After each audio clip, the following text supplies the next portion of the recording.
Bon, ce que je vais dire, c'est que, premièrement, moi, j'étais une des victimes de Steven. J'ai fait la prison, il m'a envoyé en prison pour un problème que je pensais être résolu. Parce que tu te souviens, la mère, tu étais une des médiatrices, Fingon et toi et d'autres personnes, vous êtes en train de vous avez médiatisé, vous avez joué la médiation pour qu'il me lâche la première fois qu'il monte une appel à Douala et me ramener au 7 à Yaoundé. Donc, attends, qu'est-ce que tu faisais exactement pour Jay-Z de Balengou? Quel était ton rôle? Tu sais que je suis je suis le promoteur des Afriques Créa, la cérémonie qui récompense les meilleurs créateurs de contenu africains. Donc, j'avais un peu la même mise sur tous les créateurs, les blogueurs, tout ça. Donc, je dirais qu'un jour, son homme demain me contacte et me dit que il est le bras droit du boss de OneIsBet et qu'il veut travailler avec moi. Il cherchait quelqu'un qui devait gérer l'image du boss sur les réseaux sociaux. Et on m'a recommandé chez eux. J'ai douté parce que moi, j'ai travaillé avec OneIsBet, j'avais la base du siège de la Russie. Il avait sponsorisé mes événements, donc moi je ne savais pas que c'était lui. Donc je me suis renseigné auprès de l'entreprise pour savoir qui était le boss et tout, on m'a donné le nom et tout. J'ai même des enregistrements du jour, ils m'ont contacté pour la première fois pour travailler avec moi et tout ça. Oui, parce que je me rappelle que tu m'as envoyé pas mal de voice, des documents ici. Vas-y. Oui, oui. Donc c'est pour ça qu'on a travaillé. Mon rôle c'était quoi? Mon rôle c'était que parce que je me suis à l'époque là, il y avait des campagnes sur lui sur internet avec son ex-femme, la blanche et tout. Qui faisait la campagne? Bon, il y avait des gens qui postaient ces vidéos avec son ex-blanche, il y avait son ex-blanche qui avait créé une page de TikTok. Ouais, son ex-femme là, qui postait des trucs sur lui et tout. Et il y avait des histoires. Il avait le problème avec celui qui vient de passer, Hubert. Donc, le plus gros problème, c'était que Hubert, à période là, faisait les directs où il posait tout ce que Steven a fait. Il présentait les preuves et tout. En fait, donc on t'a recruté parce que celui qui vient de passer, Hubert, dénonçait et faisait des vidéos pour qu'on essaie de l'empêcher de parler et de le taire, c'est ça? Effectivement. D'accord. Donc, mon rôle était que les sorties de Uber ne soient pas relayées par les blogueurs et tout. C'était mon rôle. C'était mon rôle. Du coup, il me versait de l'argent que je redistribuais à tous les influenceurs, blogueurs et tout ça, pour que s'ils reçoivent des éléments compromettants contre lui, ils ne postent pas. Ça, c'était mon rôle. Ça, c'était mon rôle. Et on a travaillé comme ça et tout. Tu avais contacté qui comme influenceur? Ils sont nombreux.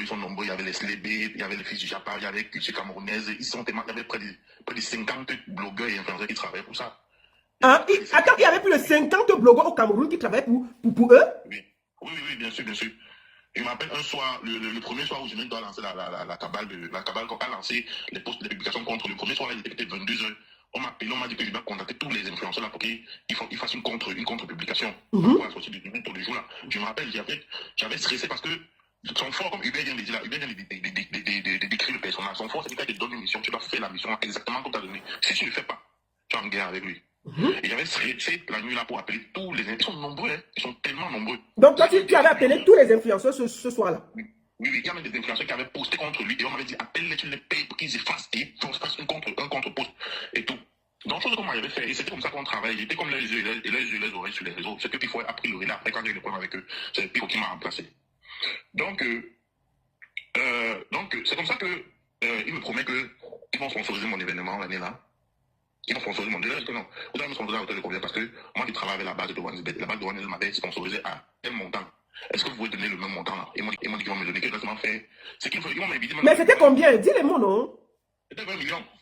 Donc, il devait te sponsoriser ton événement à 20 millions, mais toi, tu étais chargé de nettoyer son image sur les réseaux sociaux à travers tous les influenceurs que tu avais réunis dans un groupe et tu les payais. C'est ça? Oui, effectivement. Voilà, vas-y. Plus tard, ils m'ont invité dans leur bureau à Yaoundé.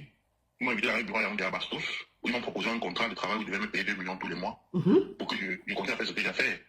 J'ai lu le contrat, il y a certaines clauses qui ne m'arrangeaient pas et tout. J'ai fait pas des clauses là. Son nom de demain m'a dit qu'il va revoir avec Steven et ils vont me revenir. C'est pour ça que je suis rentré. Mais sauf qu'on continue à travailler, mais on n'a pas encore signé le contrat, le temps de signer et tout.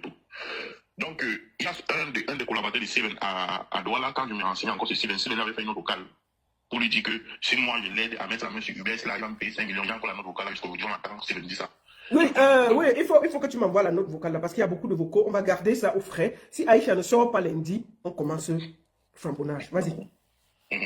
Donc, c'est ce qui s'est passé. C'est ce qui s'est passé. Je te souviens, il avait une campagne qui se disait beaucoup sur Snapchat. Il avait une grosse campagne sur Snapchat. Ici, là, pour la campagne, je vais taire certains noms parce que, comme j'ai dit, moi, ils m'ont traduit en justice et tout. J'ai fait la position, je suis sorti, j'essaie de reconstruire ma vie. Moi, je sors maintenant parce que je suis resté silencieux depuis. J'ai demandé seulement pardon quand j'étais là. Moi, je suis resté silencieux. Et maintenant, je sors parce qu'on doit libérer Aïcha. Et comme j'ai dit hier, si lundi on n'a pas libéré Aïcha, moi, je vais sortir les noms. Parce que les noms, ce sont des noms trop graves que si ça arrive sur la toile, ça va prendre une autre tournure. Les noms des hauts placés de la République. Donc, il y a eu une cabale contre lui sur Snapchat précisément par rapport à une relation qu'il entretenait avec la femme d'un haut placé. Et ils m'ont contacté, comme d'habitude, qu'il faut trouver les profils là. La personne qui fait ça. C'était la même période du deuil de Cabrel. Tu connais tout l'engagement que j'avais dans l'organisation du deuil de Cabrel. Donc j'étais partagé entre le deuil de Cabrel et ça. Et j'ai subi une pression énorme ce soir-là. Ce soir-là, c'est même Dieu qui m'avait protégé ce soir, le soir de la veille de Cabrel, parce qu'ils étaient venus m'apparenter me chercher pour me kidnapper. À la veille de Cabrel. Sauf que quand j'ai fini la veille de Cabrel, moi j'ai fait par enterrement parce que j'avais un meet and greet au Cristal que j'organisais. Je prends la route directement la nuit, c'est pour ça qu'ils ne m'ont pas trouvé. Donc, j'arrive, quand je rentre, après, il m'appelle, il me dit que bon, le boss à ton non, il y a l'agent de ton sponsoring au siège de Wandsbet, il faut aller chercher et tout. C'était un guet-apens que les gars m'étendaient. Il faut aller chercher et tout. Il me mettait la pression et j'avais tellement de choses à faire le matin là. Ils m'ont appelé presque toute la matinée et tout. Je démarre avec mon équipe, on arrive à Bonapreso, j'appelle pour dire que je suis là et tout. C'est les antigans qui viennent, ils m'arrêtent, ils me kidnappent, on me met dans la voiture. Direction Yaoundé, on prend mes téléphones et tout. On me met dans une salle au 7, on me montre la photo. Les photos qu'on a interrompues, que ces acteurs ont interrompues sur Snapchat, les photos de lui et de la femme dont je parlais tout à l'heure. Et on me dit que je dois dire qui publie ça. J'ai dit encore que j'étais le nom de la femme et du monsieur. J'étais encore le nom pour le moment. C'est lundi que Aïcha n'est pas sorti là que les noms là vont sortir. C'est pour ça que je dis que, mais est-ce que moi je suis proche, je suis si proche de Steven pour avoir ce genre d'image? Je n'ai pas ce genre d'image.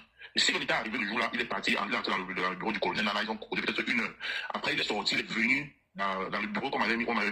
Il m'a dit, Patrick, je t'ai promis que je vais te sponsoriser. Il faut me dire d'où viennent ces images. Tu connais bien ça. J'ai dit que je ne connais pas. Il dit que tu connais, il faut me dire. Si tu me dis là maintenant, on te laisse, je dis qu'on te laisse, et je te donne l'argent de ton événement, tu rentres dans la vie. Il dit que je ne connais pas d'où viennent ces images. Il dit que dans ce cas, je vais rester. Il y avait Bansena là, celui qui est en prison, c'est là, tu la thème, la petite fille m'éveille là. Après, il me dit qu'il va me traiter, qu'il va m'amener à la CEMIL et tout. Il va me traiter parce que c'est moi qui donne ces images chez Humain, tout. C'est pour ça que les gars me menacent et ils partent. Moi, je reste là-bas, je suis enfermé. Je suis enfermé là-bas. Et vous êtes dehors en train de négocier. Oui, j'étais dehors en train de négocier. J'ai appelé Singon et tout. On se battait. Oui. C'est comme ça donc que le samedi, le jour de mon événement, on vient me retirer. J'étais à la prison du service en fait du 7 là. On vient me retirer là-bas. On me dit que c'est bon, on avait pu négocier que je dois rentrer faire mon événement. Et tout. Je me souviens, c'est toi qui m'a dit mon événement à distance. Quand je rentre, je sors. Maintenant, on dit qu'il faut signer. Et le colonel aussi qui demande 500 000 pour que je sorte. Il a encore traîné jusqu'à 18 h là-bas. Mais, Steven me dit, va faire ton événement. Il me donne 5 millions. Il demande qu'on me donne 5 millions. Et il me dit qu'arrive à ton événement, à ton discours, tu fais la vidéo où tu dis, tu me remercies que c'est moi qui t'ai libéré dans les problèmes avec lesquels tu étais. Pourtant, c'est lui qui m'avait mis dans les problèmes. C'est pour ça que j'arrive, j'étais même appelé pour te dire ça. J'arrive, je fais la vidéo et tout, j'envoie et tout. Je fais mon événement, tout se passe bien et tout.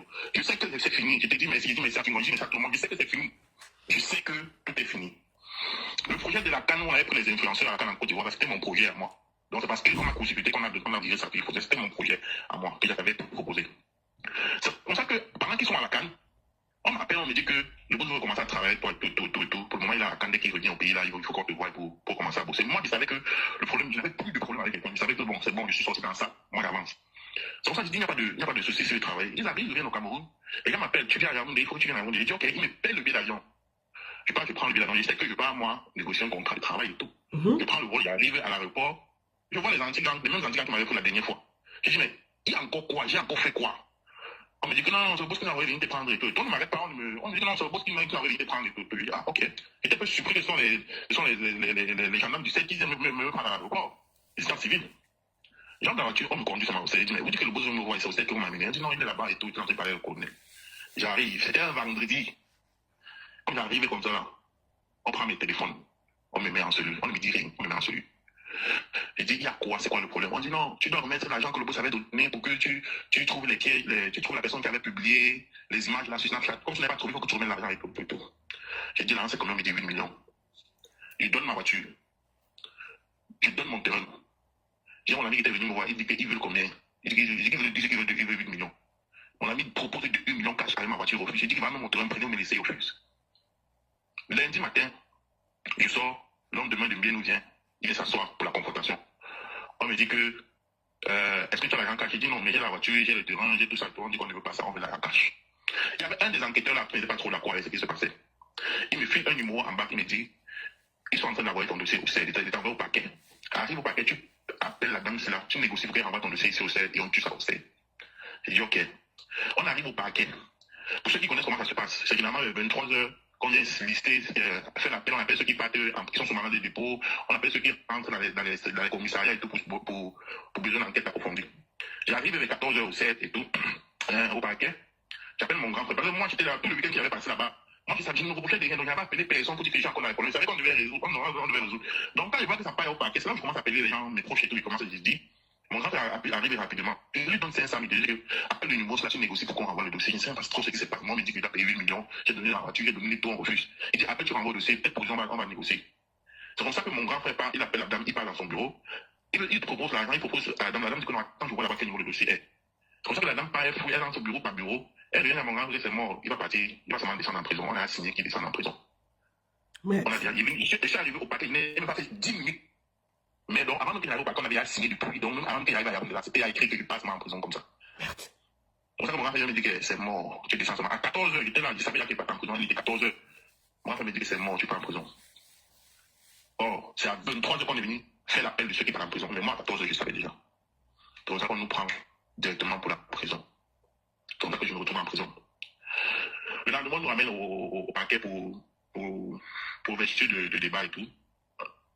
Comme ça qu'on attend, on fait l'appel. Quand je rentre en prison, j'avais tout fait pour que mes téléphones entrent en prison. Je me rappelle, tu m'avais appelé, tu étais en prison. Tu m'avais dit que tu as connu. Je reçois les appels des gens, je reçois les appels de plusieurs personnes, les influenceurs, les blogueurs. Il y a quoi? On me dit que tu es en prison, tu es en prison. Je ne suis pas en prison, je suis en prison, je dis que je ne suis pas en prison, je dis que tu es en prison, tu es en prison. Je dis que tu es en prison comment? On dit que je viens de te poster. Je dis qui? Il m'a posté comment? Et c'est pour ça que je reçois les captures partout. Je dis que je ne suis pas en prison. On dit, mets la vidéo, je mets la vidéo. Je pense que j'étais pas dans les cellules, j'étais dans une salle là, la salle où on met souvent les VIP là, j'étais là-bas. Quand je dis qu'on va que non, je suis dans une salle, donc on dit, c'est ça, c'est pas prison, c'est qu'on raccroche. Parce que je ne voulais pas faire trop de bruit. C'est comme ça donc que la publication de Zumento là, c'est comme ça qu'eux ils appellent ma famille, commencent à menacer ma famille. Que s'il ne dit pas à Zumento de supprimer, parce que c'est encore lui qui a dit à Zumento de porter qu'il est en prison, s'il ne dit pas à Zumento de supprimer ça, il va seulement faire même 10 ans là-bas et tout. C'est comme ça que ma famille prend un peu, ma famille m'appelle, que dis-lui de supprimer. Je dis que je ne vais pas contacter Zumento, ça va seulement rester là-bas. Comme ils ont décidé que je suis en prison, même si je contacte Zumento, ça va me retirer. Donc mieux ça meurt comme ça. Ma famille a tout fait, et ça va seulement rester comme ça. Chance, la publication de Zumento là, c'est ça qui me sauve, parce que il y a une dame bien placée dans l'État, qui me connaît, avec qui j'ai travaillé, elle travaille son enfant et tout, qui m'appelle, elle dit, mon fils, qu'est-ce que je vois là? Je dis, la mère, c'est ce que tu vois et tout, c'est ce que tu vois. Elle me dit, qu'est-ce qui s'est passé? J'essaie de lui expliquer ce qui s'est passé. Elle me dit, ton père va t'appeler. Mon père, là, c'est son mari. Je reste après, son mari m'appelle, il me demande seulement le nom de mon juge et du procureur. J'ai donné. Pour ça, quand j'ai donné, je suis resté tranquille. Et je lui dis, j'ai appelé beaucoup de personnes pour qu'on essaie de comprendre tout. Mais il y a un gardien de personnes qui m'a dit que quand tu restes là, c'est mort, tu vas seulement essayer de gérer, de contacter les juges et tout. Il faut te faire un bon avocat et tout. Comme ça que je reste un jour, on me retirer en prison, on m'amène au paquet, j'entre au bureau de la juge. La juge me demande que tu es qui et tout, tu viens d'où? Je dis que je suis personne, je suis seulement moi et tout. Elle dit que qu'est-ce que tu as fait à ton client pour qu'il t'en veut autant comme ça là? Je dis la mais c'est ça qu'il veut te dire quoi. Moi je suis resté comme ça là, voilà. On est venu, j'ai expliqué, j'essaie de briefer. Elle dit non, ça peut pas seulement pour ça qu'on veut ta tête. Je dis ma tête pourquoi? Elle me dit que parce que le gars est venu proposer 8 millions, le même montant qu'il me demandait là, pour qu'elle me donne 4 ans de prison.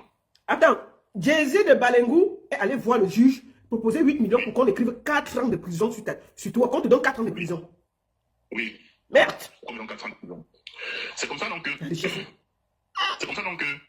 Quand elle me dit ça, elle me dit qu'elle n'a pas pris, elle a dit d'attendre le jour de mon audience. C'est ce qu'elle a dit. C'est ce qu'elle m'a dit. Elle a dit d'attendre le jour de mon audience. Elle me dit que c'est Dieu qui l'a dit ça parce qu'elle a reçu l'ordre de la présidence de me libérer. Elle a reçu l'ordre de la présidence de me libérer. Donc, si elle avait pris son argent, elle devait être dans le problème à l'heure là. J'ai compris. Elle me dit que je ne peux pas te libérer maintenant parce que si tu te libères maintenant, c'est sans frauduleux. Tu vas devoir supporter jusqu'à la date de ton audience. Et quand tu vas venir, je vais te libérer. Quand c'est ce qu'elle m'a dit, j'ai dit ok. Elle m'a dit reste tranquille. N'aie pas peur, support, c'est pas la fin du monde. Il faut être fort. J'ai dit merci, c'est pour ça que moi je suis rentré. Et j'ai venu taper mes 2 mois là-bas, tranquillement. Le jour de mon audience. Tu as tapé 2 mois à Kondengi, tranquillement. Oui. Et je rappelle que ce gars vit à Douala. C'est-à-dire qu'on pouvait lui déposer à Newbel. Continue. Donc c'est pour ça qu'on me libère. Le jour qu'on me libère, je rentre, mon petit me dit, gars, tu restes 2 mois fermé, on sort, on va s'amuser. Je dis ok. On sort, il m'amène dans un snack là, au Angwakele. On entre dans le snack, on s'assoit. Pendant qu'on commande, je vois un gars qui me salue, je me tourne et je vois que c'est l'homme de main de bien, non? Et je refuse de le saluer. Il me dit que viens, on sort causer. On sort, il commence à me dire que non, que c'est lui qui a fait qu'on me libère. J'étais surpris que c'est lui qui a fait qu'on me libère, qui ne voulait pas m'enfermer. Donc il avait peur parce qu'il était surpris que j'étais dehors. Pour eux, c'est que je devais pourrir là-bas en prison. Ils étaient surpris, ils commencent à paniquer, que non, c'est lui comme ceux qui m'ont libéré. Parce que ce moment, j'ai aussi discuté avec eux. Ils m'ont expliqué non, on l'a libéré, on voulait ceci, on voulait. Puisque moi, j'ai appelé pour supplier. Oui, effectivement. Effectivement. Il commence à me dire que mon frère, pardon, la paix, bien, je ne veux pas discuter. Il veut se filmer avec moi pour envoyer. Parce qu'il a là, je suis libre. Le bourgeois, c'est impossible.